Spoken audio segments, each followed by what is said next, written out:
America's best days are yet to come. That's because conservatives like you know and live the values our great country was built on. The Heritage Foundation exists to make sure your voice is heard in the D.C. swamp each day, shining the light on a bright future. The Heritage Foundation stands for your values and won't give up the fight because they know you never will. Paid for by the Heritage Foundation.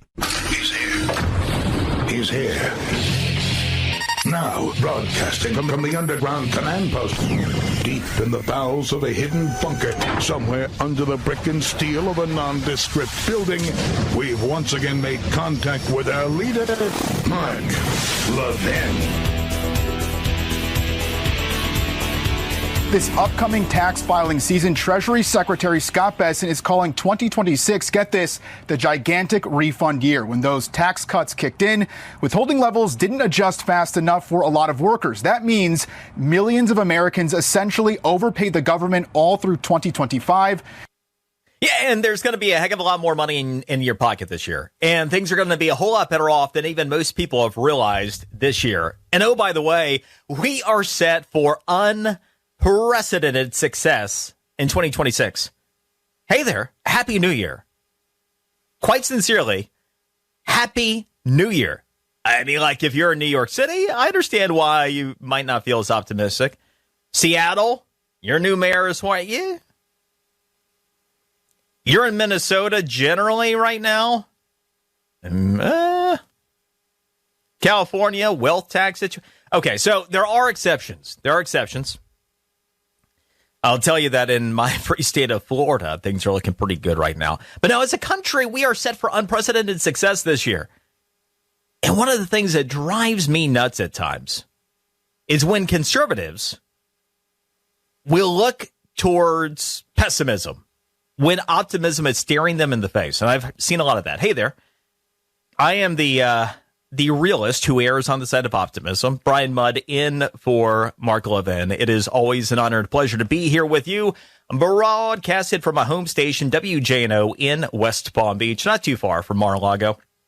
Can always check me out at Brian Mudd Radio, socially, The Brian Mudd Show, podcast, wherever you get your podcasts. And I was taking a look at what we have that we're set up for this year, and it's great if we allow it to be. It's great if we don't do, for example, what we collectively did in 2018. It's great if we actually do the bare minimum that we can do to get out there and vote and make a difference. Bottom line, this is not a complicated thing, is that if the people who voted for Trump in November 2024, to get out there and vote this year, guess who wins? Republicans. What does that mean? You're not going to have 2 years of Trump impeachment stuff. You're not going to have Democrats seeking to try to screw this country. You're going to have Trump having the maximum opportunity to create maximum success for you. It's not a terribly complicated thing. But what we get into, well, but Trump's name is not on the ballot, and, you know, I've got a rhino over here, and so I'm going to go ahead and let a communist get elected in place. That's the kind of stuff that is dumb. That's the kind of stuff that Republicans have done previously. And that is the kind of stuff that if you do this year is going to lead to some ass kicking, and not in a good way. But if you want to have unprecedented success in 2026, I got the recipe. I'm going to lay it all out for you. And again, it's super simple. And if you're looking for reasons to feel really good heading into this year, I've got them for you. In fact, last Friday, I shared a lot of them with you. But there's so much going on that is good, because there is so much great stuff that happened last year that for the most part, we haven't even begun to see the benefit of as we're rolling into 2026. But you're going to. And so as I was, thinking about all this, thinking about the new year, taking a look at how much opportunity there is for our country, how much opportunity there is for you, the great refund year, for example, that you're hearing about, I came back to a couple of questions. Just trying to illustrate some examples for myself and then also for you. The first, what year was the best year of your life? If you look back, what year was it, and then why was it? Best year of your life, and why was it the best year of your life? And the first thing is, I'm going to say probably doesn't have anything to do with government, right? Probably not thinking, man, there's some really great government action going on right there. That made it for the best year of my... And the reason that probably isn't the case is when you are at your best, when society is at its best is what? And when? When we are left to do what it is that we do best.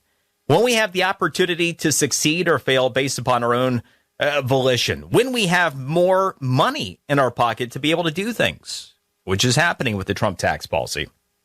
Now, we have the perfect display this year. You've got the comedy Mamdani that is now in New York City. You're already seeing policies on the move, 5 immediate executive orders, ushering in more government intervention. Most recently, you've had Mamdani getting rid of the definition of anti-Semitism in New York. By the way, for any of the libtard Jews left in New York City, if you doubt it, because there have been some people who are like, no, Mamdani's going to be really good on anti-Semitism. No, you're a libtard. And the bottom line is that he already has scrapped New York's definition of anti-Semitism, already is scrapping synagogue security, while there's a lot more government that is going on. So if you had any doubt about whether Mamdani, the commie, the Islamist, about whether he is really going to look after Jews and whether he really is somebody who's going to govern for everyone, you take a look at these immediate actions. One of the first things he can do, let's go ahead and scrap synagogue security. Let's go ahead and scrap the definition of anti-Semitism. What exactly is that implying? While he's unleashing government everywhere. But back to where I was questioning. The best year of your life. Why? What happened? There's so many different opportunities that are presented to us. So many different moments that we can probably look back on. One of the things that most people will think about this time of year, a New Year's resolution or several, might be one of the things that you're thinking about. I want to make this a good year, and here's why. You had some recent survey work that was done on it. You have fewer than a third of people who still do the New Year's resolution thing. And about the people that are successful at completing New Year's resolutions, what percentage of people you think that set out with a New Year's resolution last year completed it, got through a year maintaining it? 9%. 9%. Okay, so by the time you take a look at how many people still do the New Year's resolution thing, and then how many people actually were successful with it over the course of last year, it came down to about 3%. About 3%. And I think it's instructive as to why. To me, I've never been a resolution guy because there's nothing about a date on the calendar that changes anything, right? If you are going to be successful at anything in life, what do you have to do? You have to commit to it. Does the fact that a calendar rolls around to a January 1st or 2nd, as today happens to be, does that change anything for you inherently? No. The only people who are successful at doing that kind of thing are people that are ready to commit and it's just a convenient time because it's the new year. And that's why it's only about 3% of people. And if you take a look at people that achieve success to significance in their life, not a mistake that people who are intentional, people that stick with it, are not necessarily all that many. But one of the things that's always bugged me about people that are talented, about people that are intelligent, about people that have a lot going for them that don't achieve the success that they're capable of, is that if they only did some of the bare minimum things that are just best practices, things will work out differently for them. You ever known anybody who are like, man, that is so disappointing. That's such a waste because they're so talented. They're so smart, whatever else. And they ended up just not doing what was necessary, not following through. Well, that is exactly what Trump voters a la 2018 were. Trump voters were the 97% for the most part. Kind of sat back, didn't appreciate fully the opportunity that was in front of us, didn't get out there and vote in 2018 the same way they had because, well, I mean, Trump's name wasn't on the ballot. And what happened? What happened to this country? The funny thing is you take a look at the symmetry between the first year of Trump's administration, the first go-round, and what we just accomplished over the first year this time around, it is night and day different, the accomplishments. We have so much opportunity and so much success, but so many people took it for granted. We are not going to take it for granted. So as we go through some of the news of the day here, I'm also going to present to you a little bit of a recap of some of the massive successes we've had that you're going to begin to feel, because a lot of them you haven't felt yet. Going to present to you why it is that we are so much better positioned politically than at this point in 2018. And then also the bare minimum, which isn't much, largely just it involves staying informed, staying engaged, getting out there, maybe doing a little voting, maybe encouraging somebody else to do a little voting, and what can happen if we actually do just kind of like the bare minimum to be responsible citizens. A lot of people take a look at midterm election years and they go, oh my gosh, midterm election years are just horrible for the party opposite, or the president's party. And then take a look at how Democrats did in all those special elections last year. It's going to be a slaughter for Republicans. Yeah, if you talk about that, it will be. If you think about it that way, it will be. But it doesn't have to be. There are 3 times out of 41 midterm elections that we have had since the advent of the two-party system. You have had 3 in which the president's party actually gained. Why can't this be number 4? And that's where the conversation needs to begin. Conservatives need to stop thinking about, oh, we're going to get waxed this year. That's usually what happens. Take a look at the midterms.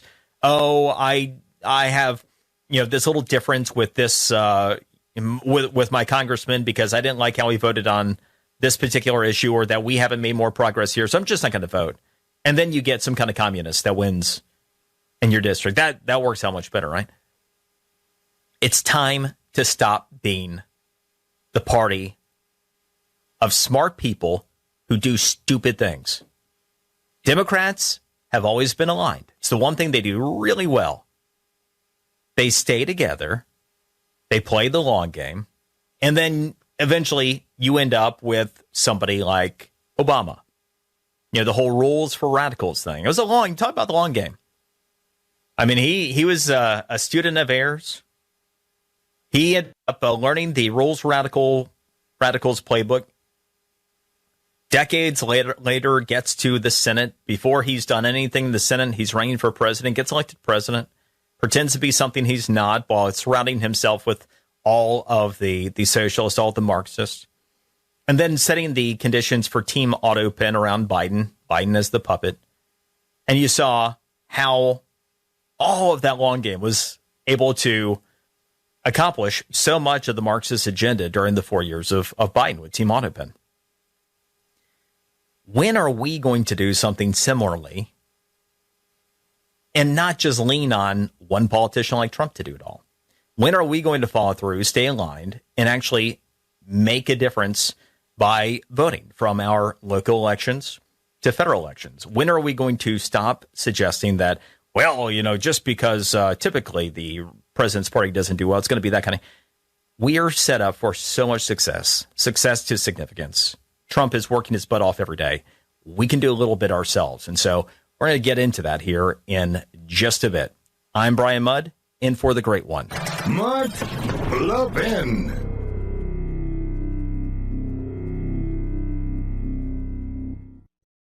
Folks, I have a question for you. Do you believe America's best days are still ahead? With the 250th anniversary of the signing of the Declaration of Independence coming up in less than a year, my friends at the Heritage Foundation are taking stock of the current situation, and they need your input. They've launched a survey on America's future to gauge how Americans feel right now about where we are as a nation and where we're headed in the next 250 years. You know, for decades, your American values have been under attack, but now, with President Trump's administration in office, we have an opportunity to turn the tide and usher in a new golden age for America. But the Heritage Foundation needs to hear from you. What policies do patriots like you most care about? What do you believe are the defining principles of America? What legacy do you believe we should pass on to the next generation? Please visit heritage.org/Levin today and share your feedback and help shape the future of America. That's heritage.org/LEVIN. Paid for by the Heritage Foundation.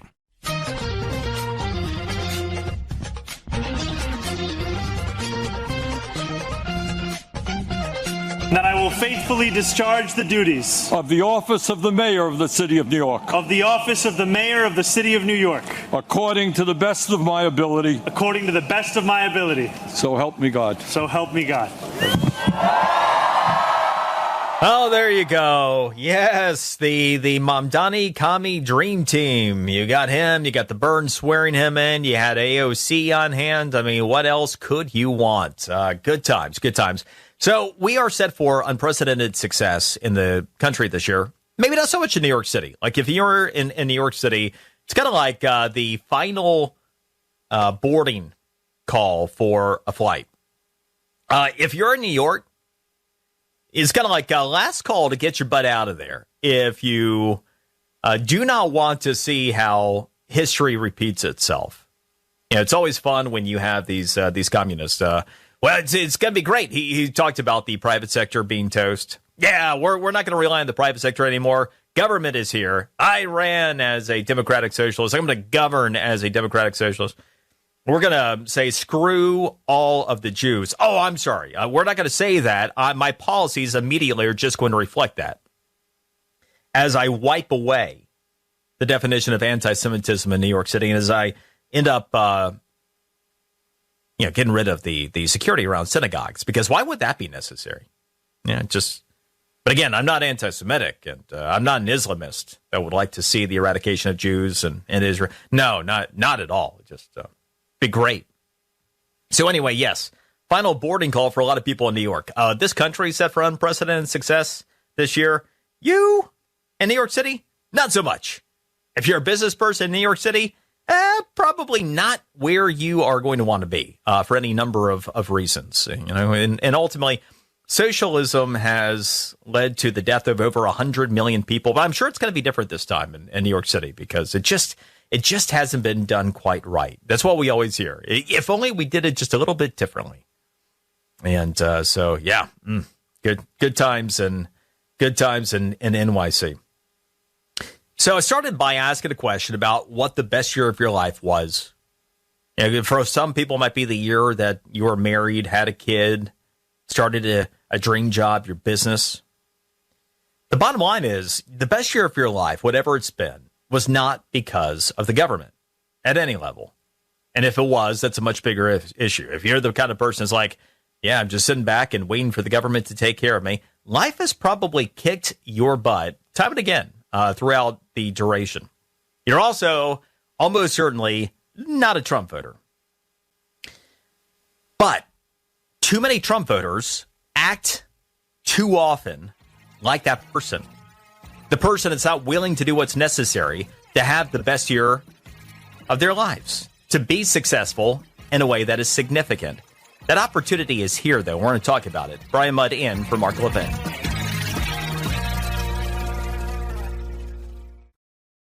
We're coming upon the 250th birthday of the United States, and it has me thinking, what will America look like 250 years from now? My friends at the Heritage Foundation want to know what you think. What policies should America prioritize? What principles should carry us into the decades ahead? As America enters a new golden age, Heritage recognizes that this is the time to take stock and to be intentional about how we shape the future of America. And they can't do it without your input. So please go to heritage.org/LEVIN and let them know what you think is important. Without patriots like you stepping up and speaking up for what you believe in, America as we know it can't survive for another 250 years. Please go to heritage.org/Levin, heritage.org/LEVIN. Take the survey on America's future. This survey takes less than 10 minutes to complete, but it is critical for making sure that the America we pass on to future generations is an America we're proud of. Go to heritage.org/Levin today. That's heritage.org/LEVIN. Paid for by the Heritage Foundation.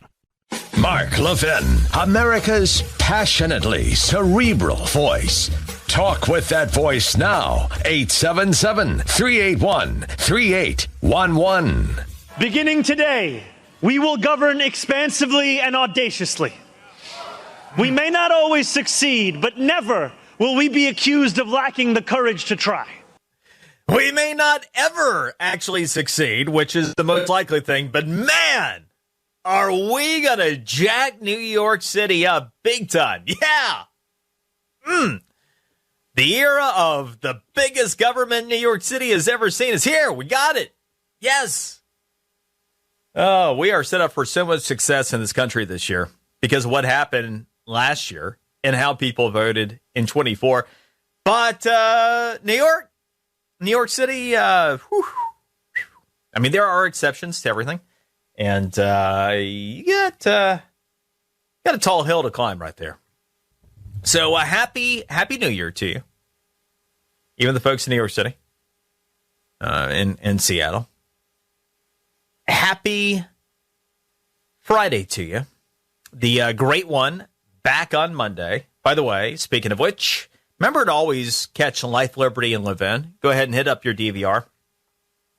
8 p.m. Saturdays and Sundays, Fox News Channel. That way, if you don't catch it live, you can always go back and catch on the DVR. Sometimes, even if you caught it live, you're like, you know what? I want to go back and check that out again or show somebody. So, Life, Liberty, Levin, 8 p.m. Eastern, Fox News Channel, Saturday and Sunday. Brian Mudd here with you. Always an honor and a pleasure. And I am extremely optimistic about this year with a minor caveat. Yeah, it's not a minor, it's a caveat. We, as conservatives, don't act like the stupid party. Don't act like the dolts that we're not. Don't become single-issue people that are not willing to get out and do the pragmatic and smart thing to vote for the best candidate in every election, which is always the only smart thing. A no vote is always a vote. There should never be an election that goes by where you don't cast a vote. You should always, from local elections to federal elections, cast a vote for the best candidate. Even if that means you don't like the candidate that you're voting for. Every election has consequences. Now, when we take a look at the kind of train of thought that I've been traveling down here at the Open about the really great opportunity we have ahead of us this year, but at the same time, the headwinds that we see in some places because of the heavy hand of government. It's talking about the greatest year of your life, whatever that happened to be. And I think a lot about like a sports game. You have the college football playoff stuff going on, right? And by the way, we continue to see that the higher seeds, the teams that had buys, lose. People continue to say, oh, that's not an issue. Well, Indiana, the only winner in 2 years now of the current format. So there's something to it. But anyway, you've never had a game that was great because of a referee or an umpire, right? You can never have an officiating crew create a great game, but you can have them ruin it. And that is the same kind of landscape. I was thinking about so much of the symmetry between the Trump policy and Reagan policy, the 80s. And ultimately, the 80s were great for this country, for the world, right? It was one of the things I kept being hopeful about and would articulate to you when we were dealing with the depths of the Biden administration was that it took Jimmy Carter to get Ronald Reagan. And because bad decisions were made yet again in 2020 and pandemic stupidity and what have you, we ended up with, the modern version of a Jimmy Carter. But we got Trump again. It's time not to waste this opportunity. And so, a couple things. Reagan's leadership that led to less government influence in our lives, put more money in our pocket, that is what set the path of success that we enjoyed that decade. Then we got to the 90s, and we got to enjoy the 90s because Al Gore invented the internet. And it probably AI too. One of the things I was wondering earlier today is, has anybody asked Al Gore about whether he's responsible for AI or just the internet? I haven't heard a lot from him since, he was like doing, floating condom poetry? But anyway.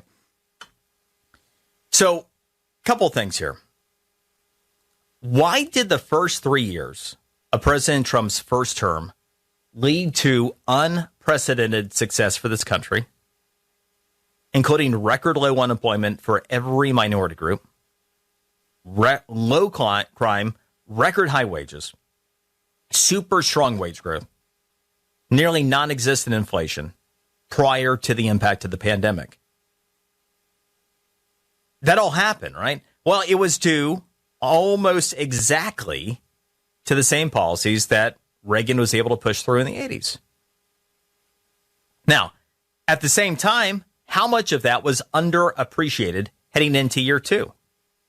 One of the things I ended up doing from a point of analysis is taking a look at where we stood at this point in Trump's first term. And so after the first 11 plus months of Trump's first term, his approval rating, Real Clear Politics average, was only 40%. And that's pretty close to where he was when we hit the midterm elections in 2018, when Republicans were waxed and Democrats were able to be swept in and spend the remainder of his term impeaching him and just trying to screw him and screw you. But the thing was, not long after those 2018 elections where Trump was waxed, people started to go, hey, you know what? This is pretty good. This Trump economy, man, those tax cuts, all those economists and those people in the news, they lied about it. I have more money. There's no inflation. Things are getting better. This is good. And we saw Trump's average approval rating rise by 7 points. And you might remember that he was in such a strong position prior to the impact of the pandemic nonsense that it was widely viewed, even by the left, that he was going to be unstoppable in the 2020 election. Had it not been for the pandemic, he almost certainly would have won overwhelmingly. We remember this, but it wasn't appreciated in his second year. It wasn't until the third year that all the good work he had done really began to be felt. And this is why I am so optimistic about this year. Because when I went back and I took a look at what Trump was able to accomplish in his first year in office, in his first term, it really was a fraction of what he's managed to do this time around. Because the man never stops working, works every day, including holidays. Despite the Wall Street Journal piece, just absolutely hilarious. Trump, he's going to turn 80, and in a meeting, his eyes, they were spotted as being closed. We think he might have blinked, and so you know what that means. There isn't one pinhead, one bonehead, one dolt at the Wall Street Journal that could keep up with Donald Trump for a day. Period. The man has more energy than any of us. The man works harder than any of us. Period. And it's how he was able to accomplish as much as he did during his first 11 plus months in office. And so this, much like his first term, entirely underappreciated again.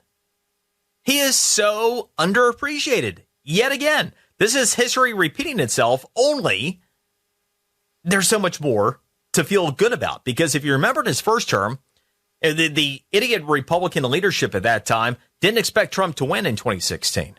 And so Trump gets into office, and they're like, oh, they didn't have an agenda ready to go. And so Trump wins, and they spend most of the year, that first year, just kind of like figuring out how they were going to do things. And that's why his tax policy didn't even pass until 11 months into his presidency in December of 2017. The Tax Cut and Jobs Act, what was made permanent in the one big, beautiful bill this past year, along with the additional tax cuts. So you take a look at Trump, his accomplishments from his first 11 plus months, what it's going to mean going forward, realizing that the benefit of his policy in his first term really wasn't felt until his third year.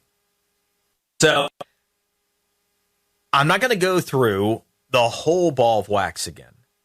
I shared, if you want to go back to the Mark Levin Show podcast from last Friday, I did comprehensive analysis on a lot of this stuff. But just if you happen to miss it, or if you could use a bit of a refresher, just some of the things that were accomplished. The federal government, people, you conservatives want less government. Yeah, but Doge isn't around really doing any. And Elon, what? We have 271,000 fewer federal government employees compared to the day that Trump took office this term. The size of the federal government has shrunk by nearly a tenth, by over 9%. The size of the federal government has shrunk.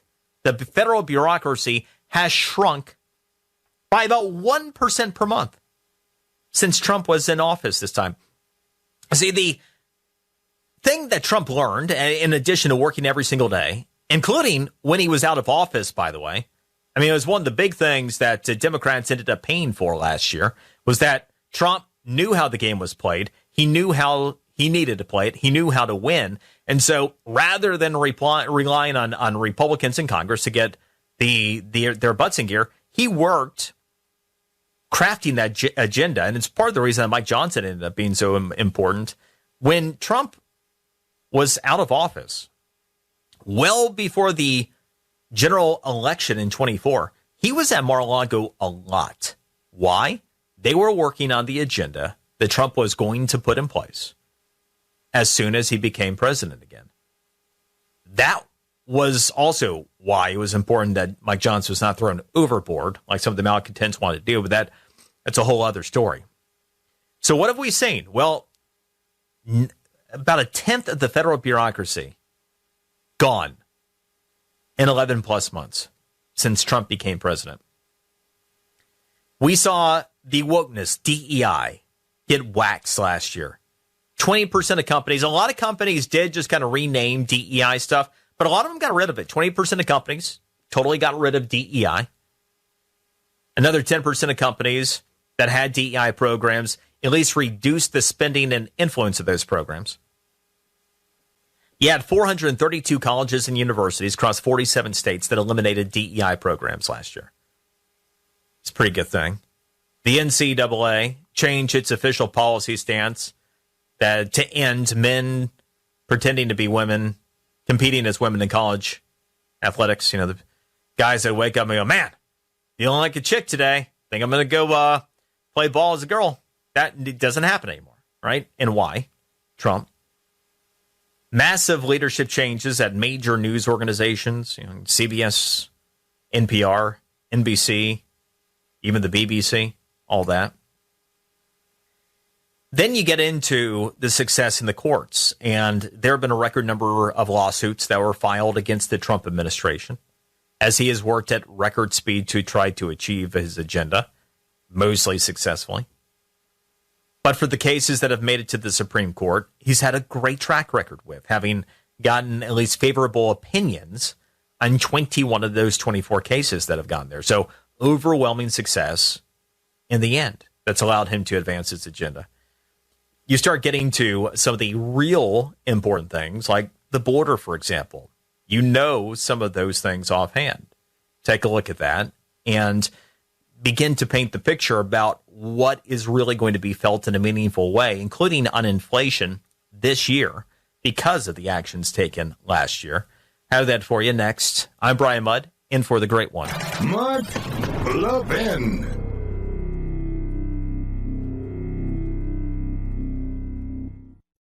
Folks, I have a question for you. Do you believe America's best days are still ahead? With the 250th anniversary of the signing of the Declaration of Independence coming up in less than a year, my friends at the Heritage Foundation are taking stock of the current situation, and they need your input. They've launched a survey on America's future to gauge how Americans feel right now about where we are as a nation and where we're headed in the next 250 years. You know, for decades, your American values have been under attack, but now, with President Trump's administration in office, we have an opportunity to turn the tide and usher in a new golden age for America. But the Heritage Foundation needs to hear from you. What policies do patriots like you most care about? What do you believe are the defining principles of America? What legacy do you believe we should pass on to the next generation? Please visit heritage.org/Levin today and share your feedback and help shape the future of America. That's heritage.org/LEVIN. Paid for by the Heritage Foundation.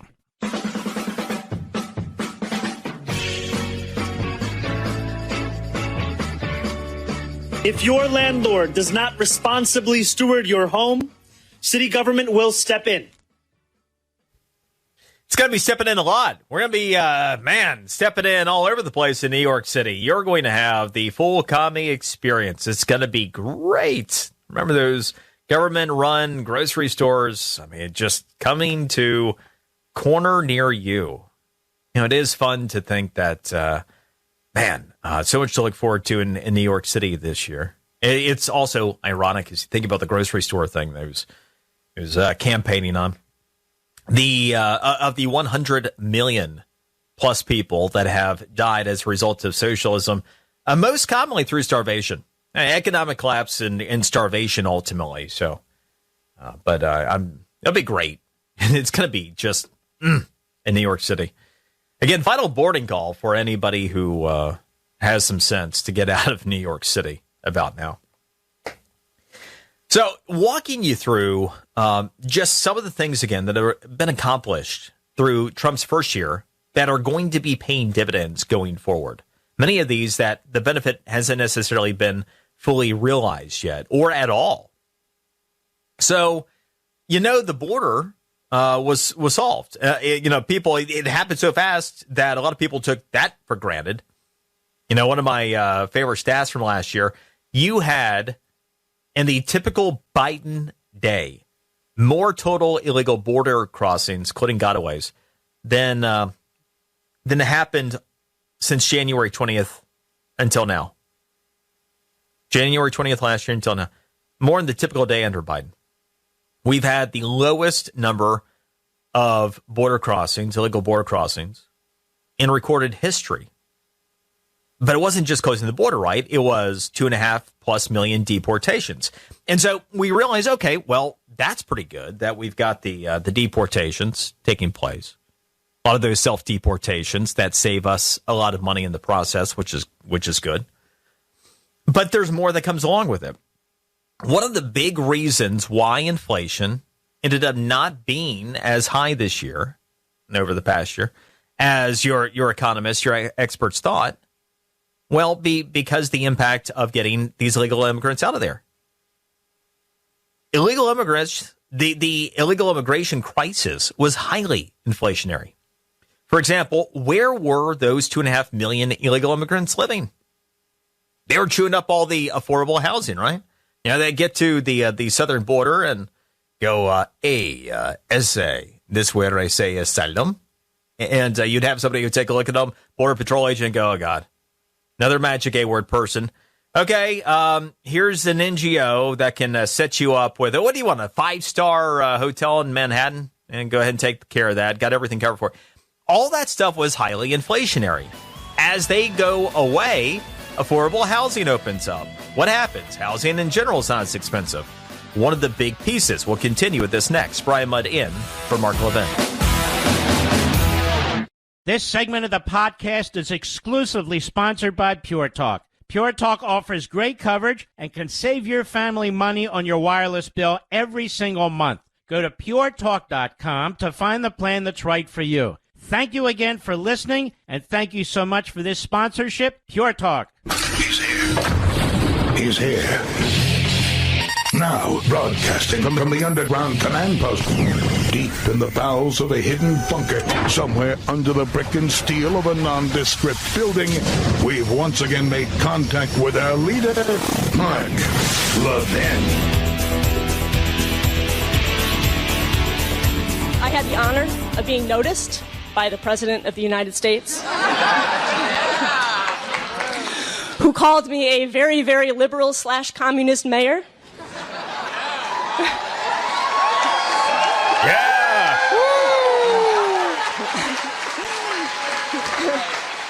It's nice to feel seen. Oh, that's great. We love socialist communist mayors. Yay. Oh, Seattle's screwed too. I mean, you probably already knew that. I mean, Bezos knew that a long time ago. One of the reasons why he made his way to South Florida. Why a lot of people with brains that have cells that are still connected and reverberating have made their way out of that area. By the way, speaking of insane policies that are driving more people to my neck of the woods in South Florida, Peter Thiel, of course, he's massive technology mind and founder going all the way back to PayPal and so much since then. He's getting ready to abandon Silicon Valley. He just opened a Miami office. The wealth tax that California is considering, he's making his plans to get out of there. And so you do have that continued conveyor belt from California to Florida, New York to Florida. And again, the final boarding call for many. But yeah, so it's not just the commie Mamdani, of course, taking over in New York City. You've also got another communist. Oh, it's so good to be seen. It's so good to be heard. Katie Wilson. Katie Wilson, because things hadn't been bad enough in Seattle. Got to go full commie there, too. It'll be great. It'll be great. So we are set up for a year of unprecedented success. Just not necessarily in select cities and maybe states based upon how bad the policies will go. But most of us in this country, especially folks like me, my free state of Florida. Hey there, Brian Mudd in for Mark Levin. Do broadcast from my home station, WJNO, in West Palm Beach. You can catch me socially at Brian Mudd Radio, the Brian Mudd Show podcast, wherever you get your podcasts. Truly an honor and a pleasure to be here with you. Always is. And I think we have just so much that we can feel good about and so much to look forward to this year. But we have some things we've got to do better with. We cannot have a repeat of 2018. And way too many people seem resigned to do what we did in 2018. I'm not going to hear of it. I'm not going to have it if I have any say in the matter. And so walking you through so many of the accomplishments that happened in year one, but a lot of the things that aren't going to be felt. One of the big problems in 2018 in those midterms is that so much of what Trump did wasn't necessarily felt until it was too late in that election cycle. By the time we got to 2019, things were pretty awesome, but a lot of people were like, okay. And then you had the Democrats that were just there impeaching Trump around every turn and then trying to screw the entire country. We can't have that again. Republicans have to stop being the stupid party. The people, I'm a single issue voter or this or that. You need to vote for the best candidate. You need to make sure Republicans hold the congressional majority. You need to appreciate what's already been happening. Like, for example, where I ended talking about the impact of the 2.5 million deportations that took place. Well, I've spent a fair amount of time talking about the impact of crime with illegal immigrants on this show while guesting for the Great One. The average non-citizen by the end of Biden's administration had been 914% more likely to commit a crime than you. And when I say you, I mean, yeah, you somewhat ubiquitously. Maybe you are a criminal. and you're listening. Maybe, just may. But no, the average Native American, the average born American, you 9 times less likely to commit a crime than the average non-citizen because of the bad hombres that Biden let in. And so we've had a lot less crime. But also the inflation piece. And one of the biggest reasons that inflation ended up coming in not only lower than what Trump inherited by the end of the year, but a lot lower than what your so-called economic experts thought, given the Trump tariff policy, was because of the impact of these deportations, the 2.5 million deportations. All that illegal immigration was inherently inflationary, and it started with housing, the single biggest expense. And that's one of the benefits that is just starting to be felt. As these deportations continue to take place, you have more affordable housing that's opening up. That's great for getting people off the streets that are homeless. That's great for people that were pushed into housing they couldn't afford, that wasn't affordable because they had no other choice if they weren't going to be homeless. That is a real tailwind heading into this year. And the net inflation impact. And I never tried to belittle the situation because, look, affordability challenges are real for a lot of people. And if that's you, I hear you. I get it. But the average American is still doing better than they were a year ago today. For the first time since Trump was previously president, when you take a look net of inflation, the average income versus the average increase in inflation, average person is about 1% better off. Under the Biden administration, the average American was about 3% worse off. Things just did keep getting worse because wage growth didn't keep up with inflation. Wage growth has been higher than the rate of inflation. That's come down. And you take a look at interest rates that have been cut, and that will help for affordability going forward as well. Economic growth. Economic growth has been surging, and the impact of that is going to be felt into this year. You know, we recently had the report of 4.3% third quarter economic growth. That followed up 3.8% economic growth in the second quarter. It reminds me a lot of, when Trump said, hey, we're going to end up getting 3%, 4% even growth economy during his first term. And the economists were like, oh, yeah, you can't do that in the United States anymore. And then he did it. Here we are doing it again. So what does that mean? We're going to continue to see that economic momentum propel into this year, and that's going to present a lot more opportunity and higher wages for people in the workforce. Which, speaking of the workforce, without all those illegal immigrants, you got more American citizens that have job opportunities. And it's another thing that helps with wages. Speaking of the inflation piece, total domestic energy production reached record levels last year. And what did that end up doing? Well, we ended up seeing a significant increase in overall energy production. And that led to what? Lower prices at the pump. Lower prices in a lot of respects. Now, electricity, that could be a different issue with some of these data centers and everything else. You get into AI and cryptocurrencies. There are some challenges there. But with the controllables from the administration standpoint, all this domestic energy production reaching record levels, you've seen the benefit of, and you're continuing to see the benefit of, and you will going forward throughout the course of this year. One more thing to continue to feel good about and optimistic about. You take a look at the impact of the tariff policy. What did it do for manufacturing in this country? Well, a heck of a lot, actually. A heck of a lot. You had 59% of manufacturing companies that do business in the United States that increase manufacturing activity here. What does that mean? 244,000 plus more manufacturing jobs in this country, with a lot more that were protected that would have gone away than just that. That's something that is really good, a lot of momentum when you have a lot of money that is being invested from outside into this country going forward. Then you start getting into the tax stuff. You know, at the open, had the clip about this is going to be the year of the great refund. You have the administration talking this up.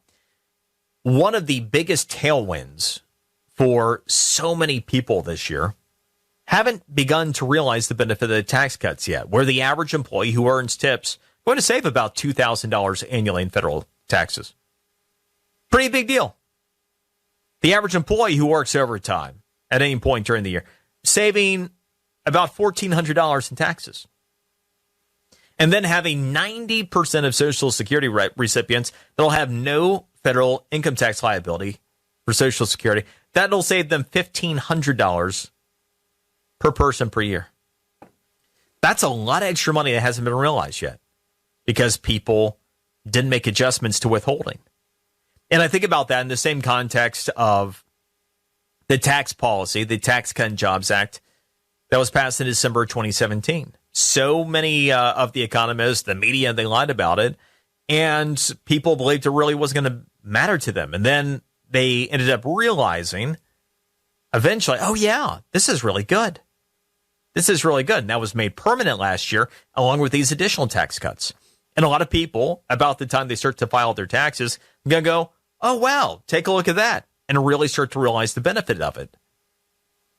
So much of this is time released. It's going to take time to realize all the benefits, but the benefits are massive. So much to feel good about. So much that we can take a look at and think about unprecedented success in our lifetimes this year, if we appreciate it, if we don't take it for granted.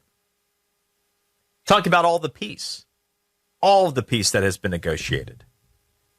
You know, whether it's the ones that a lot of people don't necessarily identify with, like Azerbaijan and Armenia, right, to Israel and Iran.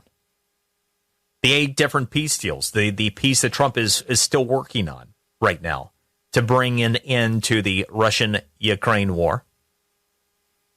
There continues to be momentum on that front. You had Zelensky that ended up meeting with Trump in Mar-a-Lago on Sunday. By the way, you had Netanyahu at Mar-a-Lago on Monday. You had the talks with Putin thereafter. Sounds like there really could be a potential path forward for peace. That's all good news. And the crime piece in particular, you know, I associated a lot of that with the decline in illegal immigration because so much of it is related. But overall, the Trump policy and the benefits that are going to continue. So crime down 17% for homicides. Robberies, 25% lower. Thefts, 25% lower. Violent crimes overall, 11% lower. Property crimes, 12% lower. That's all good news. And again, since so much of that crime was attached to the previous administration's policies and a lot of those illegal immigrants, and we are continuing to see deportation activities ramp up and momentum there, what does that mean? Well, you're going to continue to see less crime. That's a real benefit. That's another real tailwind as we head into this year. Another tax cut that most people haven't realized, but will, whether they can attribute it to Trump or not during the course of this year, something that's going to help in terms of affordability, something that's going to help in terms of inflation. Trump cut 646 regulations last year. The average household saving $600 a year now. So just the average cost of life, average household, is going to be $600 less. Something to feel good about, something that people are going to realize, but maybe won't quite yet. Why we can't have a repeat of what we did back in 2018. And Trump securing a total of $9.6 trillion in new U.S. investment. And again, so much of that is over the course of time. That is going to be so powerful in so many different ways. You know, the stat there that was just incredible. You had Trump securing in just over 11 months what we previously would have accumulated in about 44 years in this country. 44 years worth of pledged investment and in just over 11 months. And again, a lot of that is going to begin to flow into this country this year. You'll begin to see and feel the benefit of it. There's so much to feel good about. There's so much that we are set up for in terms of success in this country. And it's something we can't take for granted. Just some of those short list examples, they're huge. They're massive. They would be an entirely successful administration. And it's been just 11 plus months. So we've got a role to play in this, not to squander the opportunity the way we did in Trump's first term. So we'll get into some of that. I'm Brian Mudd, in for the great one. Mark Levin.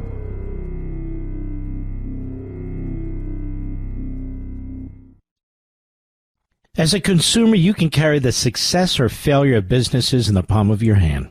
Their success can depend on your decision to spend money with them or their competitor. Well, my friends at Pure Talk would like to say thank you from the bottom of their hearts for choosing Pure Talk for your wireless needs. Because of you, they've had a record-breaking year. Because of your generosity through their Roundup for Charity program, they've been able to donate over $500,000 to America's Warrior Partnership, who stands on the front lines of helping to prevent veteran suicide. Your patronage has allowed Pure Talk to donate 1,000 hand-sewn Made in America flags to your fellow veterans. And when you choose Pure Talk as your wireless provider, you help Pure Talk support American jobs right here in our country. Like I said, as a consumer, you have the power to make or break companies. And with the money the big wireless guys throw around on advertising, you're inundated with offers everywhere you look. So from everyone in the Pure Talk family, thank you for your trust, and God bless you. This is your city, and as your mayor, I will work every single day to make that not just a phrase, but a living reality. This is your city. That means that you belong here. You have a right to be here and to live a dignified life, whatever your background and whatever your income. Yes, whatever whether you're legal or not legal, whether you want to just set up a tent right here on the street and do some street poo, well, yeah, it'll be great. So Seattle Mayor Katie Wilson, because Seattle wasn't enough out to lunch already, they, like New York City, have gone full commie. Although she is not quite to the level, it does not seem yet, of Mamdani. We have not seen the slew of executive orders that are leaving Jews hung out to dry, as is the case, for example, in New York City already. But nevertheless, there are reasons for tons of optimism and unprecedented success that we're set up for across this country, save perhaps some select locations where really bad decisions have been made, like Seattle and New York City and the like. So I've gone through some of the incredible accomplishments, again, that Trump has achieved here, the Republicans have achieved in the first 11 plus months. And a lot of this that's going to be felt. Maybe in time, some of it for this year's midterm election cycle. Maybe it'll be the 30-year deal again, like it was 2018 into 2019. But the question is, will we allow this year to be a repeat of 2018? Will we get frustrated? Will we stay home when it's time to vote? Because Trump's name is not on the ballot. That's the only time I support Trump. I don't support Republicans. Well, that's not very intelligent, because who is it that actually helps Trump get his job done? Who is it that passed the One Big Beautiful Bill Act? That was essentially Trump's entire agenda. He can't do it on his own. He needs that support. You want to see him impeached for the final 2 years. So it's up to you whether you want to let Democrats take control, spend 2 years impeaching Trump, attempting to screw Trump, attempting to screw the country too, trying to bring, congressionally their version of Mamdani's and Katie Wilson's into the fold. We are set for unprecedented success, but you have to control what you can control. You have to do things differently than we did back in 2018. You can't take things for granted again. Now, the good news, and there's a lot of it, is that we're starting from a much better place. I've got all the analytics on this, and I'm going to bring to you the roadmap coming up. Brian Mudd in for Mark Levin. As a consumer, you can carry the success or failure of businesses in the palm of your hand.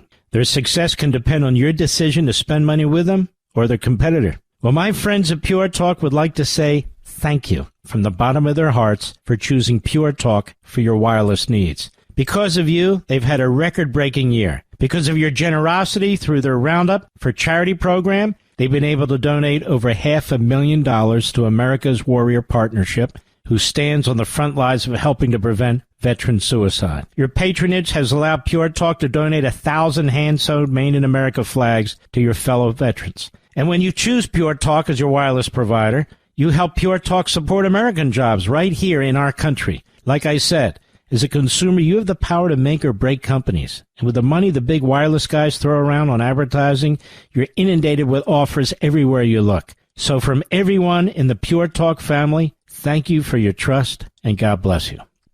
The Mark Levin Show, live and national at 877-381-3811. That is that when working people stand together, when we don't let them divide us up, there is nothing we cannot accomplish. Yeah, the burn was part of the Kami Mamdani swearing in situation there. The working people. It's always been one of my favorite things. And it's always great that the burn of his many houses, including his summer camp. He was asked one time on the campaign trail about his Florida residence in particular. I do think it's rather hilarious that the burn has at least 3 different homes, and one of them happens to be in the free state of Florida. And he said, "Oh, that's the summer camp." The summer camp. Okay, got it. He's a very good socialist, isn't he? He has multiple properties. He has a lot of money, even though what he's done is just been in government. And he doesn't let the homeless into his properties. Has not been known to let the homeless or those that have less than him into his. So, but I've always wondered, at what point are you no longer a working person? This is one of life's mysteries with socialists, with communists.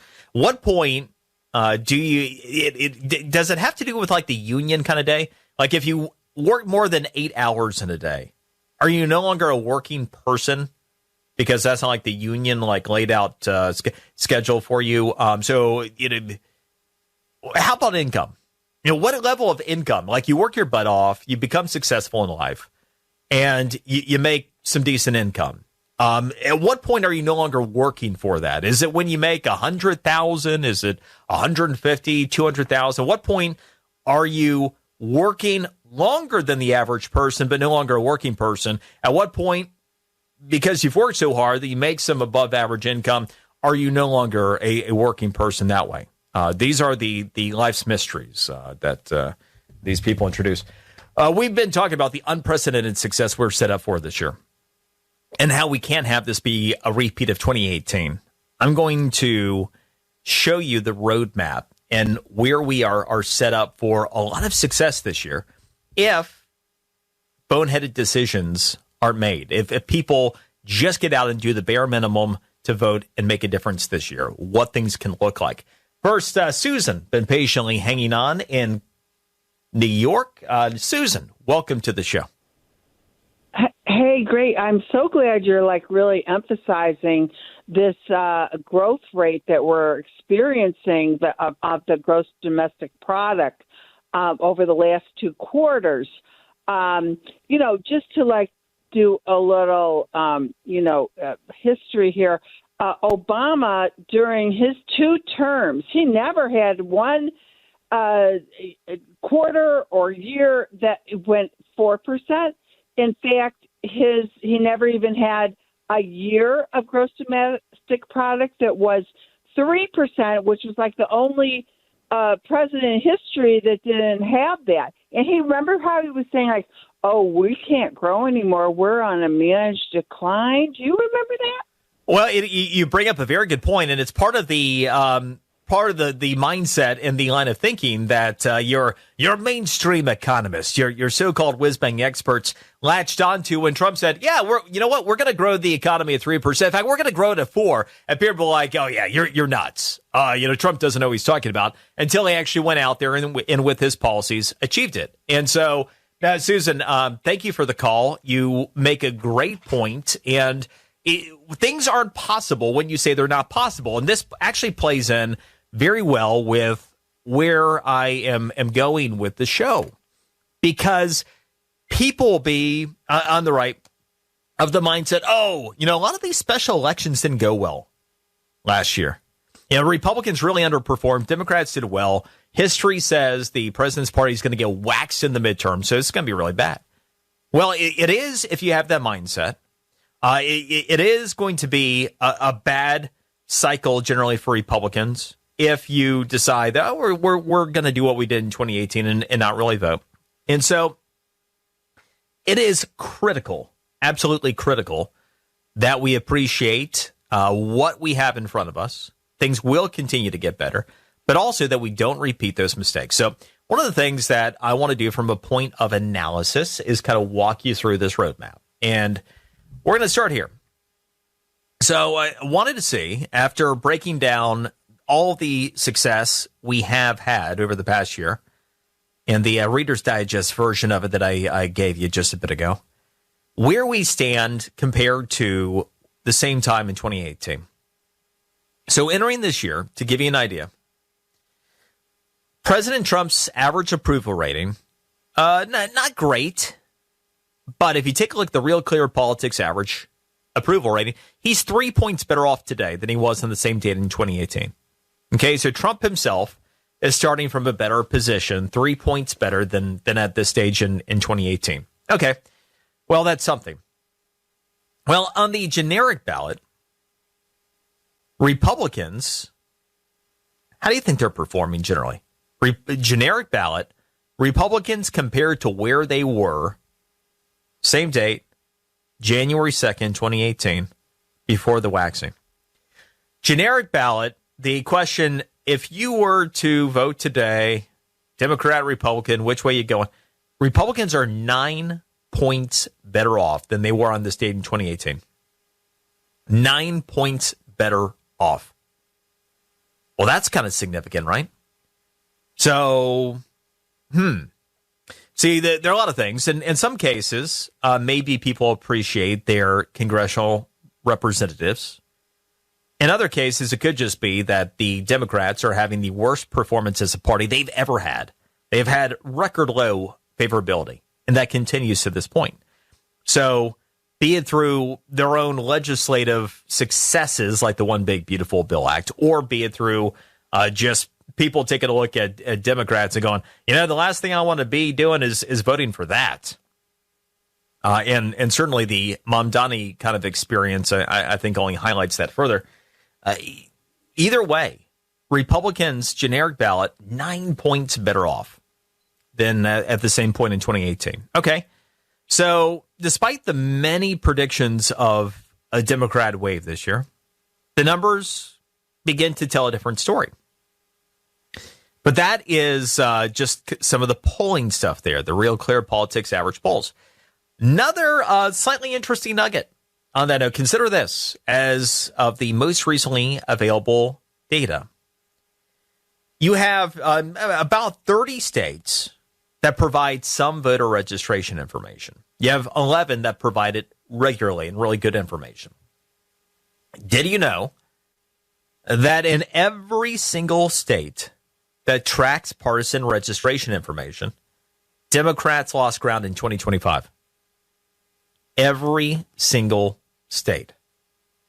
And when you think about Democrats losing ground in voter registrations, you think about this against the 2024 performance. This is last year. This is the off-election year. This is after Trump won the election overwhelmingly, including the popular vote, after Republicans assumed control of Congress.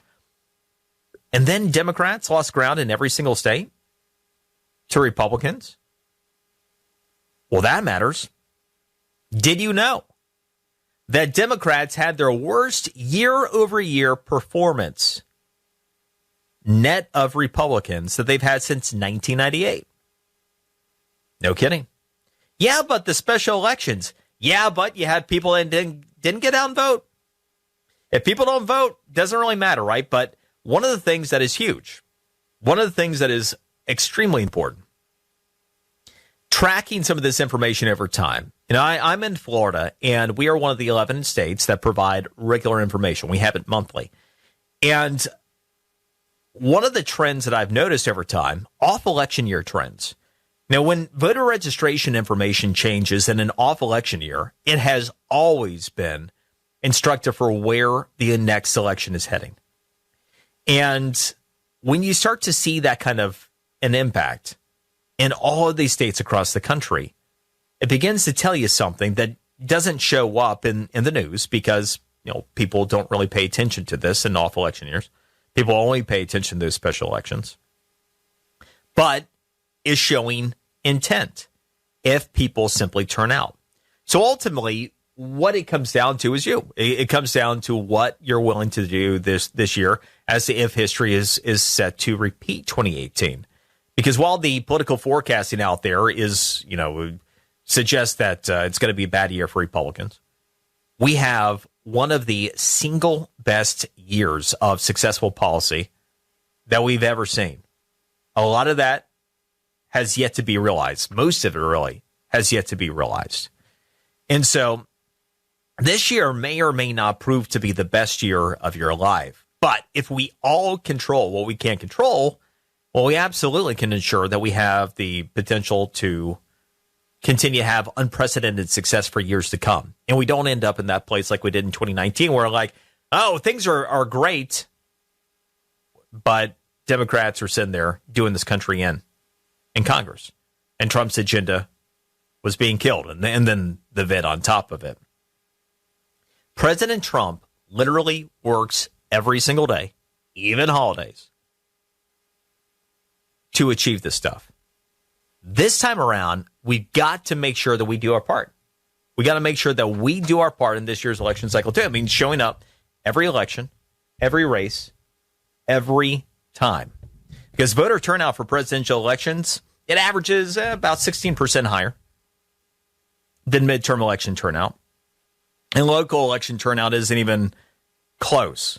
But the bottom line is that if Trump's voters show up and vote this year, the way they voted previously, this midterm election cycle, this is winnable for the GOP, but most importantly, for Trump's agenda that is absolutely built around unprecedented success for you.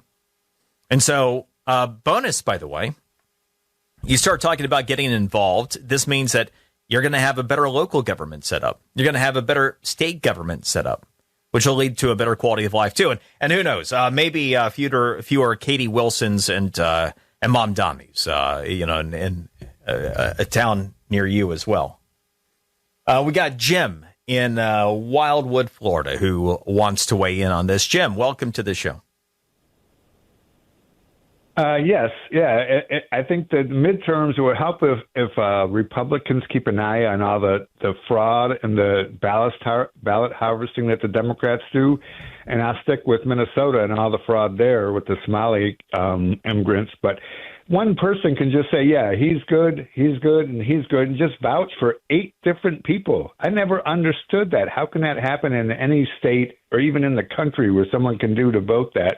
Just to just to have someone say, yeah, that person's good, they can vote.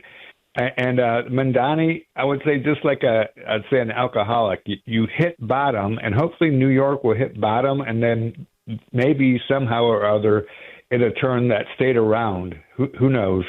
Well, I think you bring up some good points. I'll pick up with your last one first. Yeah, I mean, if you think about it, you take a look at, you use the example of, okay, well, it took us Jimmy Carter to get Ronald Reagan. And okay, it took Joe Biden for people to appreciate Donald Trump. When you see that sharp of a turn at the national level, certainly you have the potential in some of these cities for people to go, you know what, this is not good. The one thing that I've never understood, put politics wayside. If you're not safe, nothing else really matters, right? I mean, if you do not have a safe place to live, to call home, whatever else, if you live in fear constantly, that's not a good way of life, regardless of what your political preferences otherwise are. So when you are in these places that welcome sanctuary policies, that bring with it all of the additional crime at the base level, how can you support that? And so, yeah, there is a possibility that you could have a bottoming out in some of these places. If nothing else, it'll be illustrative of the failures of socialism yet again, for those who still think it just hasn't been done right, perhaps, in other parts of the country. Something you mentioned in Minnesota is also really instructive. So Minnesota, one of these states that has had same-day voter registration, and then, yes, also the vouch system, which is a pretty unique system unto them, where you can vouch on the same day for people that, oh, yeah, these are legitimate voters and they can go ahead and vote. There are some legitimate questions surrounding this whole Somali fraud situation and some elections going back in Minnesota. And so as part of the unraveling of this onion, where every time you peel back a layer, it's like, oh, my gosh, on the fraud, there's a lot more that could be found there in Minnesota specific to elections as well. So stand by for news on that one. I'm Brian Mudd, and for the great one, Mark Levin.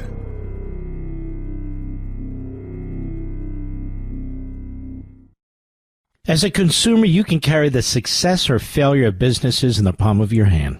Their success can depend on your decision to spend money with them or their competitor. Well, my friends at Pure Talk would like to say thank you from the bottom of their hearts for choosing Pure Talk for your wireless needs. Because of you, they've had a record-breaking year. Because of your generosity through their Roundup for Charity program, they've been able to donate over $500,000 to America's Warrior Partnership, who stands on the front lines of helping to prevent veteran suicide. Your patronage has allowed Pure Talk to donate 1,000 hand-sewed Made in America flags to your fellow veterans. And when you choose Pure Talk as your wireless provider, you help Pure Talk support American jobs right here in our country. Like I said, as a consumer, you have the power to make or break companies. And with the money the big wireless guys throw around on advertising, you're inundated with offers everywhere you look. So from everyone in the Pure Talk family, thank you for your trust, and God bless you.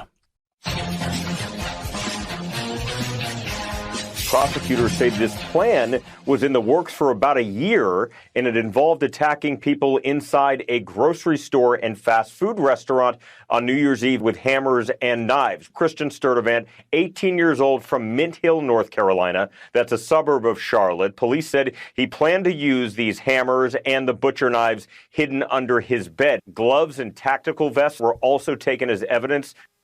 Yeah, Fox's David Spunt on that report, and it's another one of the messes that the Trump administration cleaning up, and some great police work that was done there. Did you hear about the ISIS terror plot that was broken up, New Year's Eve plot, where you had this guy just outside of Charlotte that was thinking that he was an 18-year-old punk who was associating with ISIS, that was radicalized by ISIS, and for over a year been plotting to carry out a terrorist attack. Only he ended up communicating with somebody that was a law enforcement professional, and they were able to take him down. I talk about the cleaning up and so many of the things. That's also part of what's taken for granted. I think a lot of times when you had Trump having to clean up the Obama messes in the first go-round, and then also the even bigger Biden messes that he was handed this time around, in addition to all of the good policy that we are beginning to see the impact of, and we'll really see it throughout the course of this year into next year. But Islamic terror is such a good illustration of it. You go back to the first Trump administration. You think about this. When Obama left office, you had ISIS that had established their caliphate. We had ISIS terror attacks that were taking place in the United States that were taking the lives of people. And so Trump ran on bombing the blank out of ISIS. He said, if I get in office, I'll bomb the blank out of ISIS. And he did. He got in office and he bombed the blank out of ISIS. And then you didn't hear any more about Islamic terror, did you? Until when? Oh, until Biden was back and his weakness on the world stage. And so that allowed all of that to proliferate. That allowed so much of what we have still been dealing with in this country. Law enforcement continues to battle, like this punk in North Carolina that was taken down. And so there's so many things that have been real successes that are underappreciated so far by the Trump administration. But it's time to appreciate them, control what we can control, and make sure that this year is not a repeat of 2018. We'll continue. Brian Mudd in for Mark Levin.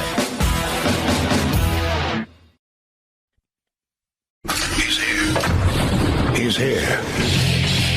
Now, broadcasting from the underground command post, deep in the bowels of a hidden bunker, somewhere under the brick and steel of a nondescript building, we've once again made contact with our leader, Mark Levin.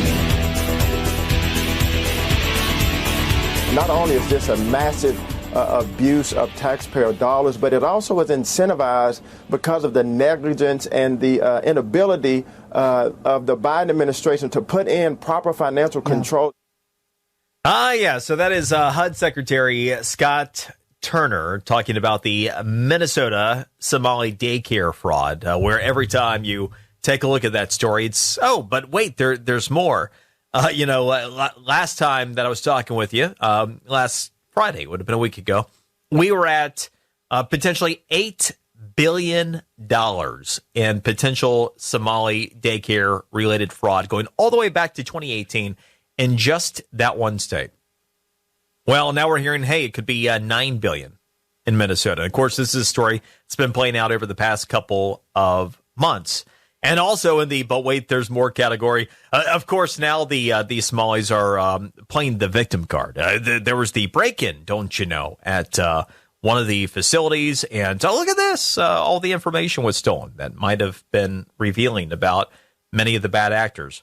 Still, though, closing in on 100 arrests that have been made. You have the Department of Justice that is all over that. And it does beg the question that if there is that much fraud taking place in just that one state, what happens in other blue states that might be complicit?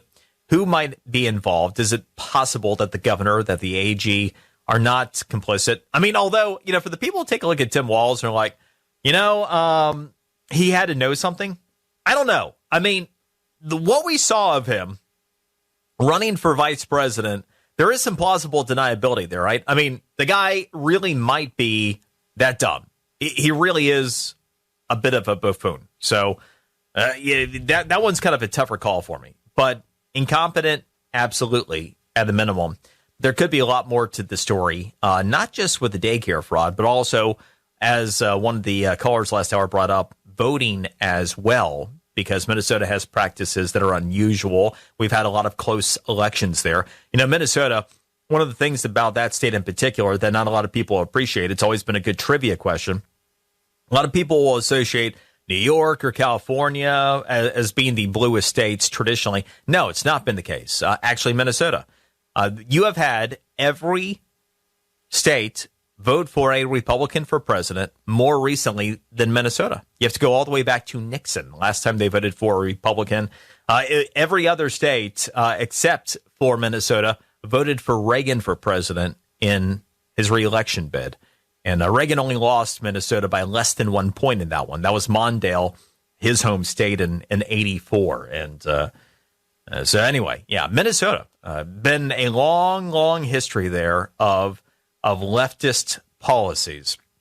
And you see the impact of it. Hey there. Happy New Year. Brian Mudd here with you. Always an honor and a pleasure. Broadcasting from my home station, WJNO, in West Palm Beach. Not too far from the president in Mar-a-Lago, the free state of Florida. It always keeps me sane, even during the darkest days, like during the Biden administration. I'd wake up thinking, you know what? At least I wake up here. Like if I had to wake up in New York City every day in the depths of everything, and especially now with Mondani, like I don't know. I don't know that I could do it, but I do thank God daily that I am here.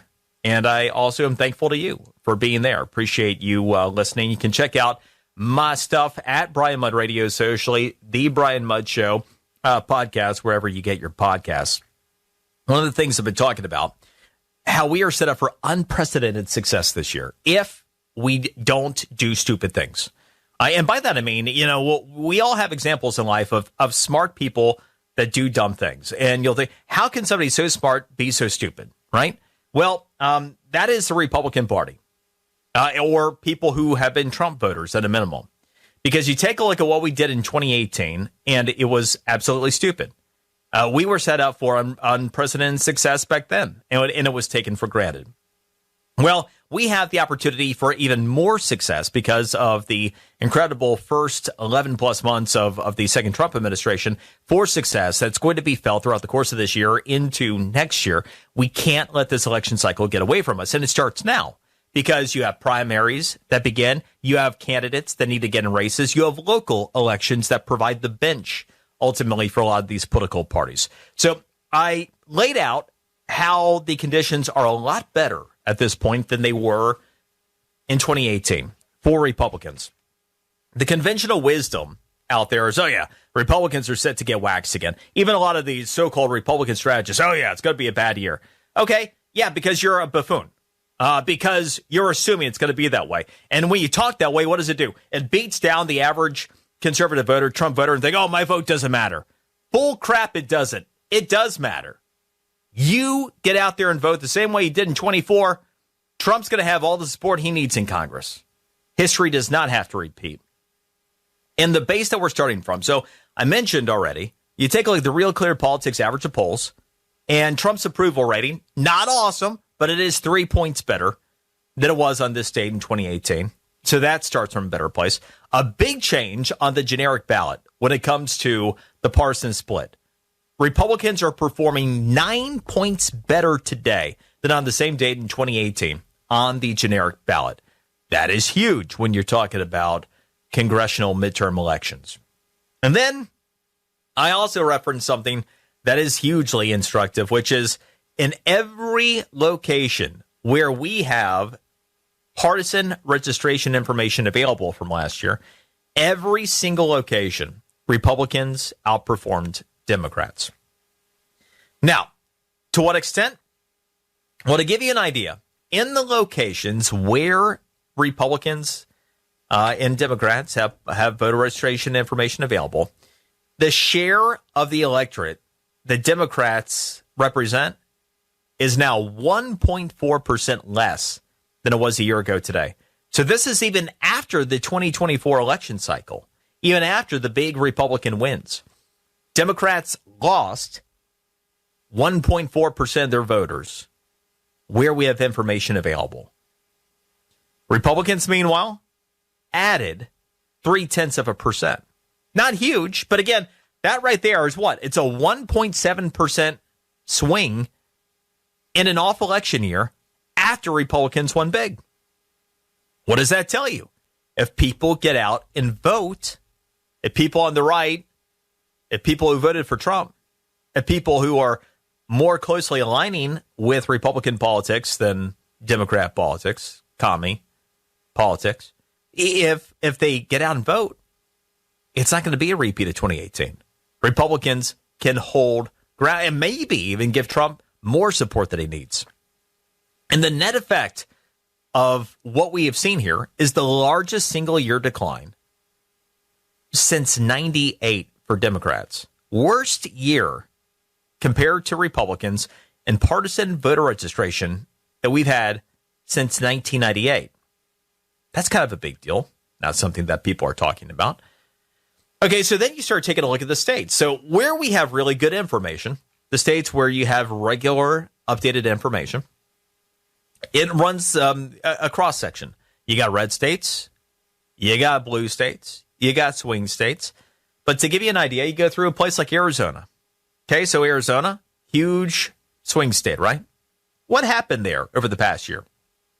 Well, Republicans are now performing 100,000 voters better off than they were. Democrats lost 38,000 in Arizona. Republicans gained 62,000 over the past year. Okay, that's kind of a big deal. California, even in California, what happened there? Republicans outperformed Democrats by 113,000 voters there. I mean, still California, still deep blue. That's a lot of ground made up.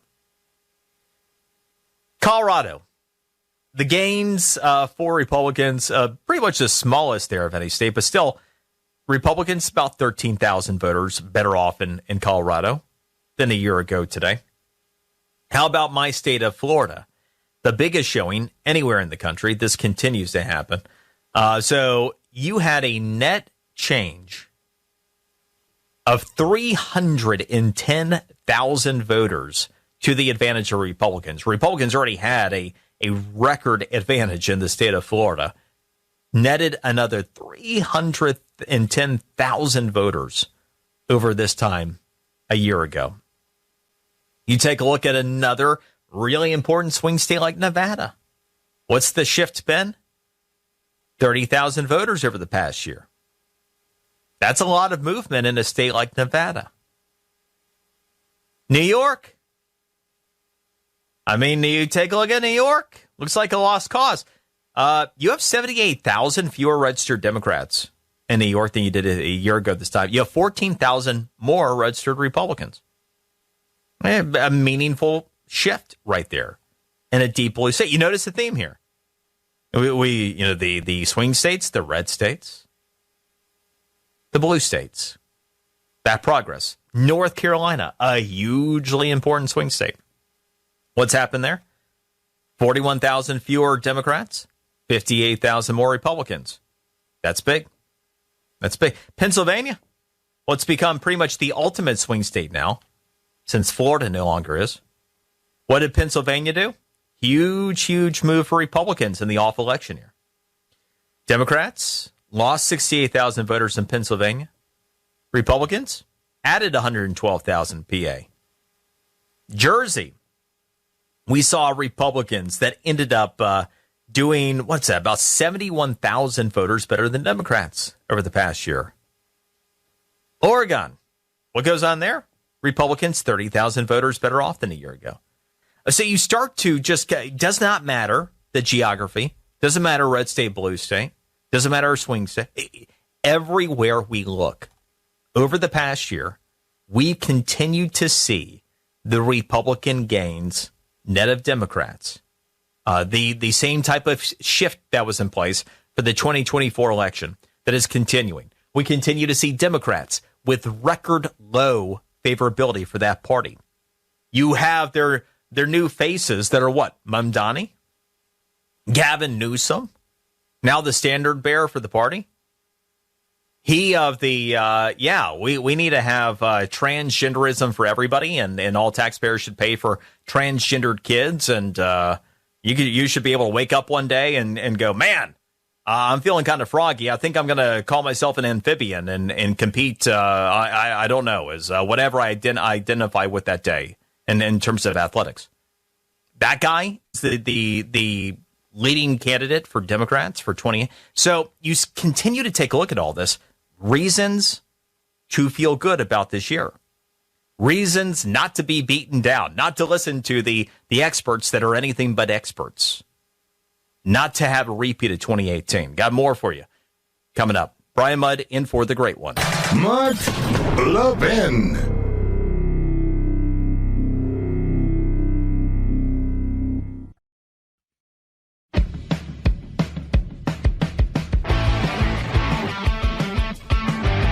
We have high quality daycares, and this is very sad news that one individual who made a false claim about fraud that is happening in the daycares, how engaged everyone else to come and do this to us. Yeah, we're victims here. So that is a manager of one of the daycare facilities, the one that happened to be quote unquote broken into with records that were so. We have high quality daycare centers here. That's why. Do you see how we spell learning? You see how we spell very high quality education centers here, and no fraud. We're victims. That worked for so well for so long because anytime that like anybody within the state of Minnesota would take a look at them and go, something doesn't seem right here with all these Somali daycare facilities. They would go, you're racist. And so people thought that the Somalis that were committing all this fraud thought that people are so stupid in this country that you can just continue to play that card. So now they're continuing to think that'll work. The nearly 100 arrests that have been made, that's all just there's nothing to it. There was no fraud here. Nowhere near $8 or now maybe $9 billion worth of fraud. No fraud. And you just can't make this stuff up. So what I've been laying out, the roadmap for why we are set up for unprecedented success this year, if we choose to embrace it, and also how this does not have to be a repeat of 2018. And if we get our butts in gear now, this could be a great year for not just the country, but for President Trump and the Republican Party to continue the policies so we don't end up with the final 2 years of the Trump presidency similar to what we saw the first go round. One of the things that drives me bat crap crazy, I can, for the life of me, not figure out why it is that somebody thinks it's not important to vote in an election. So, for example, you take a look at turnout by election type. Presidential elections, you have 64% of people who are eligible in this country that actually get out and vote. I mean, it's pretty lame if you think about it. Not even 2/3 of eligible people make an effort to vote. But let's start there. So that's the baseline, 64%. Okay, well, here's where Republicans often get themselves in trouble in midterm election cycles. The turnout in midterm elections, 48%. So the president of the United States, well, that's an important vote. But for Congress, for the people who actually vote on the bills that ultimately will become law, for the people that are actually there tasked with funding, in this case, the president's agenda, that's not important. What? So that is the first piece right here, the 16% that do not vote in midterm elections, that vote in presidential elections. The Trump voters of 24, of 20, of 16, that are not showing up to vote in these midterm elections. That can't happen. Then you get into the other part that is really nuts to me, which is local election turnout. Local election turnout is only 20%. So we go from 64% with presidential elections all the way down to 20% for local elections. I've long had a saying that it's often the elections that are closest to you in geography that'll have the biggest impact on your daily life. And the example I'll use, an overactive HOA. Anybody who's ever lived in an overbearing, overactive HOA knows the impact that geography and local elections can make. And yet, even then, still might not pay that much attention. But local elections have a huge impact on your life. They also happen to be the bench for so many of these candidates that end up in federal office, that end up in higher state offices as well. We've got to do better in every single election and turning out and voting. The numbers are there. We're set up for unprecedented success. Take your calls next. Brian Mudd in for Mark Levin. This is the nation's town hall meeting, and you can join in at 877-381-3811. Unfortunately, we saw that there was important documentation, enrollment of the children, and also employee documentation that was gone. There were also checkbooks that were ripped from our check papers that were ripped from our book. Oh yeah, the check. So this your Somali daycare manager. Hey, we were broken into because thieves would really want to target that information. We're victims here. Yeah. So the evidence. Somebody has made away with the. I'm sure it was in no way an inside job trying to eliminate evidence of the rampant Somali fraud taking place as they continue to try to play the victim and pretend as though the entire country is as stupid as Timpon Walls and Ellison in Minnesota, if they aren't complicit. Not going to work. Not going to work so well with the federal government, with the FBI, with the DOJ generally. Hey there, Brian Mudd in for Mark Levin. Mark will be back with you on Monday. You can look forward to that. We have had a conversation about how we're set up for unprecedented success this year.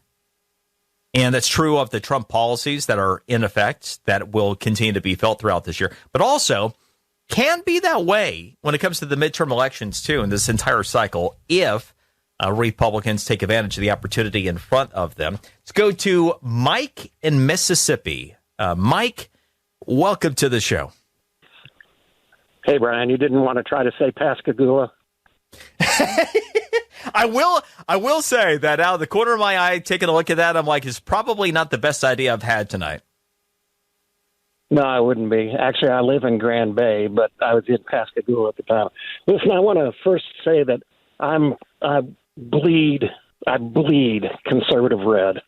I mean, I absolutely do. I'm a very staunch conservative Republican. Voted for Trump all three times, would vote for him again if it wasn't illegal. But what I was talking to your producer, what I was telling him about is a lot of my friends are like, why? Why do we even want to bother? Because the Republicans don't do a damn thing. They get steamrolled by the Democrats all the time. And my response to them is, and you hear this every election cycle, this is the most important election of our lifetime. By golly, this is absolutely a very important one. If you sit out, then the Democrats are going to take over. And if the Democrats take over, everything that happened for this past year is going to go to hell. They are going to open up. There'll probably be a dozen impeachments against President Trump.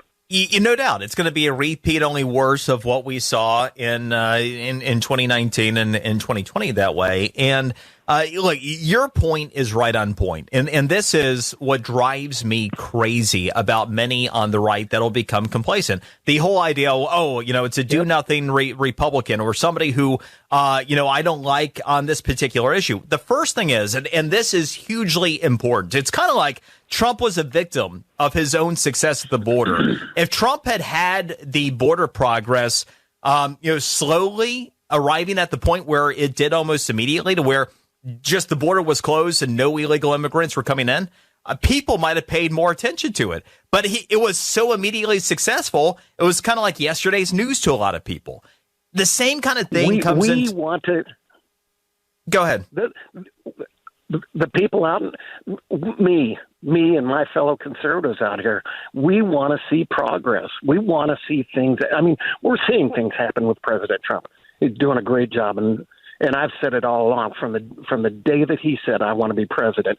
I knew right then and there. I didn't want a politician. I wanted a businessman, because we are a business. This country is a business, and you can see by him being there what a great job he's done. But we want to see progress for voting rights, or not voting rights, but voter ID, stuff like that.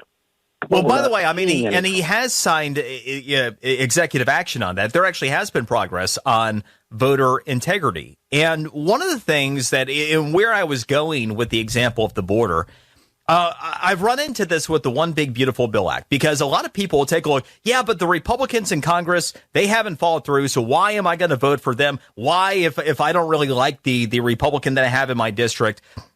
Okay, so the first thing that is hugely important that everybody needs to appreciate, Trump's agenda was passed.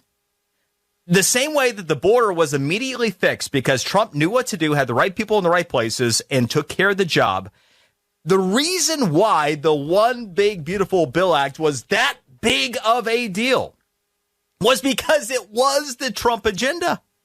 He didn't want, if you broke up his agenda into 30 different bills, and so you constantly had Congress voting on stuff all the time, maybe some Republican voters would think, oh, look, my representative is doing something today. He's not a do-nothing Republican. But because they put the whole thing in one massive piece of legislation, a lot of Republican voters are like, but they're not doing anything. Bull crap. They just did more last year than just about any Congress in American history. They delivered on Trump's agenda. Even the rhinos, Trump pulled them across the finish line. And it's true. A lot of Republicans that are in elected office suck at life. A lot of them are not very good. But Trump has been able to get enough of them together when it matters most to get the job done. And that's what's important. Yes, it would be great if everybody was a good politician. Yes, it would be great if every Republican was a true conservative. But you know what? Pragmatism matters more than anything else. Pragmatism, one of the things I think about, I live in Palm Beach County. I've been here for over 20 years. When I got here, Palm Beach County, Florida, was a D+29 district, D+29. And I remember telling my boss at that point that the day that Palm Beach County flipped, I would retire because I thought it was possible. I'm not going to retire this year. But guess what? We're going to flip Palm Beach County this year. For the first time in the county's history, you go back to 22, they voted for the entire Republican cabinet in the state of Florida. Trump only lost Palm Beach County by less than a point in 24. And what is my point in mentioning this? Well, most of the time that I've lived here, when it's come to local elections, when it's come to, in many cases, even options for Congress, They haven't been great. They haven't been my plan A. But I always vote for the best option. I get excited if there's a candidate I actually like that I identify with a lot, but every single election has a consequence attached to it. Every single election. Anymore we're voting for Republicans just to keep the Democrats out of office. We may not have, the best candidate there, but it's like, dear God, if we put a Democrat in there, they're really going to go to hell in a handbasket. You got it. And that's yeah, and I appreciate it, Mike. You nailed it there. And that's the conversation you got to have. You mentioned your friends. That's the conversation you've got to have. Trump, even if they suck, they'll suck less than the other person. But more importantly, Trump has been able to pull enough of them across the finish line to get the job done. And so pragmatism must win the day here. Federal judges approved. Let's see some federal judges get approved. They're getting stonewalled in the Senate. And I'm not – I've been against lifting the filibuster. Don't want to see that happen. But then I got to thinking about it. First opportunity, Democrats will lift that thing. They'll lift it to get everything pushed through that they want to get pushed through. We're trying not to do it, but we should do it to start getting some of these federal judges pushed through. Yeah, appreciate the call, Mike. You very well might be right about that. Trump certainly has leaned on it. I think Democrats would, given the opportunity. History suggests as much. But yeah, pragmatism must win. And that is the really important point that I have for anybody who's like, I voted for Trump, but I'm not going to get out there and vote for whomever because I don't like them as much as I like Trump. That is a bull crap argument. That is how we end up in the same kind of situation we did during his final 2 years. We can't let that happen this year. This is the opportunity for it. The numbers are better. I've laid out the research for it. And also, we're going to have more success than we even did coming out of Trump's first year or 2 years in office this cycle, too. So people will begin to realize that. Let's go to Ivan in Miramar Beach, Florida, my neck of the woods in South Florida. Ivan, welcome to the show. Hey, Brian, how are you? Happy New Year, my friend. Happy New Year. Hey, listen, Brian. It just kills me that we're required to keep federal election records for 22 months, and yet we do no mandatory audits. We know, or at least I believe, that Democrats cheat in Democrat states, and they also cheat in blue cities that are in red and purple states. And we need to audit those votes and see how they're cheating in the red and purple states controlled by Republican legislatures and Republican General Assemblies. It's just like every election we get surprised that Democrats win almost 100% of states and precincts that are close. Whenever they stop counting or recount, Democrats win because they cheat with impunity. And of course, the last general election with Trump was the exception, probably because of Laura Trump and Michael Whatley. But both of them have stepped down, and Trump is not running in 2028. And every year it's the same cast of characters: Atlanta and Georgia, Cuyahoga County in Ohio, Maricopa County in Arizona, Charlotte in North Carolina.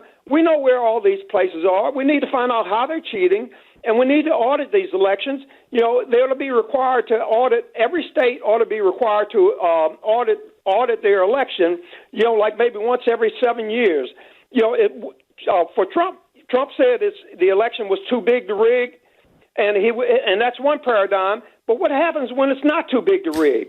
The Democrats cheat all the time. You bring up a really instructive point. So a couple things. I mentioned that Trump signed an executive order aimed at this. What the order mandates is that for mailed-in ballots, you have to prove documentation that you are a legitimate American voter. So the action has been taken that would help shore things up at the margin. Now, when you take a look at what you're talking about with the audits, you're absolutely right. And what his order also calls for is that every state must compare records, must release those records to the federal government so that they can review them. So there is more transparency that's being called for here. But there's something else that is really important. That is ultimately, we know that if states are not going to be responsible, and if states are maybe even encouraging voter fraud or certain local governments, you could have it. And so this gets back to the turnout in local elections as well, in state elections as well. I mentioned that the turnout in presidential elections is 64%, but by the time you get to midterms, it drops to 48%. Okay, well, those midterms also align with what? A lot of state elections, right? Most states have elections in those midterm elections as well. And so you end up with state governments that are also inferior to what they could be in many cases. We need better state governments that will be responsible. Voter fraud and having integrity in elections should never be a partisan issue. We know that it has been. But then you get down to the local situation, because it can even come down to these local governments. You bring up a good point about counties. At the county level, it's always these same places. Well, local election turnout is only 20%. And so you end up with some people and that will go, well, I don't have any candidates that I like in this particular place. Let's say that you're in Atlanta, for example. There aren't any Republicans for me to vote for.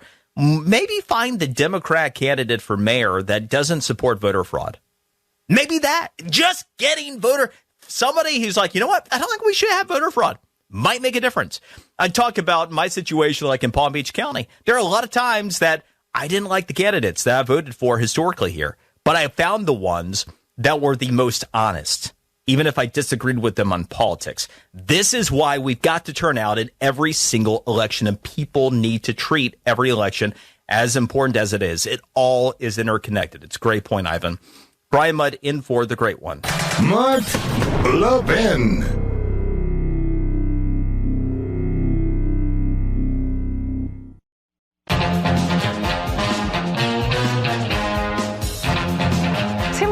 Was either complicit or completely buried his head in the sand. If he knew that there was crime and fraud this rampant, he should be welcoming the Trump administration, calling on the FBI, calling on Homeland Security investigators to come in and investigate. Instead, he's making it politics as usual. Yeah, things that make you go, Tricia McLaughlin, the DHS Public Affairs Assistant Secretary, talking about good old Tim Pond there, about how something doesn't seem quite right in Minnesota. And so either extreme incompetence, which, taking a look at the guy, maybe, or complicit. And that's absolutely a possibility. And whether the governor is complicit or not, it certainly looks like you would have had public officials at certain levels that very well may have been, including some audio of the AG going back a little ways, that basically said he would do his part to take any heat from the investigations off of the Somali fraud. So, yeah, there could be a lot more to that particular story. Now, as we've been going through the show, taking a look at the opportunities in front of us this year and talking about the lay of the land, this midterm election cycle. Brian in Cincinnati, been patiently waiting online, wanted to get to him before the end of the show. Brian, welcome to the show. Yeah, thanks, Brian. I appreciate it very much. This kind of goes to your idea a little bit about Congress, too. Not only do we have great opportunity with President Trump, but President Trump's tariffs are currently in front of the Supreme Court. And if the Supreme Court finds them to be unconstitutional, it's likely to be because the executive overstepped its bounds, allegedly. But that then puts the ball in the court of the legislature, and they can very easily then take up that issue and make the tariffs legal, pass a law, and they can correct them a little bit, work a little bit around the outside, and remove this potential issue that could come down the pipe later when everyone's going to be freaking out about whether it's going to hurt the economy or help the economy.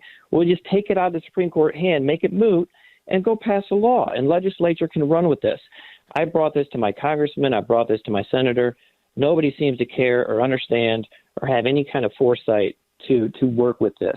Yeah, Brian, it's an instructive line of thought that you have there. A couple things on it. First, I think that you have many that want to see what the Supreme Court is going to do with it. And part of it is waiting to see how this is going to play. If we're having our get real moment, we can all weigh the benefit of the tariff policy versus the cost of it. And so I'll simply throw this in front of you and anybody else to consider. The impact of the Trump tariffs in terms of the inflation rate, it is there. Do things cost a little bit more because of the tariffs? Yeah. My analysis, 1.3 to 1.7% of the current inflation rate is directly attributable to the Trump tariff policy. Now, we've had a lot of manufacturing activity that has been brought in, a lot of investment that's been brought back, and there is an economic case that could be made that we're better off because of it. But would the average person, like the inflation rate right now is 2.7%, would you like it to be 1% without the tariff? So Trump today announced that he's delaying some of the tariffs that he was going to have in effect today for another year. That's obviously an indication that he wants to get past it. So I do think that some of it is the negotiation Trump's wanted off of the tariffs. We'll see what happens in terms of how much of that tariff policy he wants to remain in place, even himself, let alone codified in law. Regardless, we are set for unprecedented success this year, but you got to get out there and make it happen. You got to vote. You got to encourage others. It's time to finish what Trump has started. It's been a pleasure. Brian Mudd in for Mark Levin.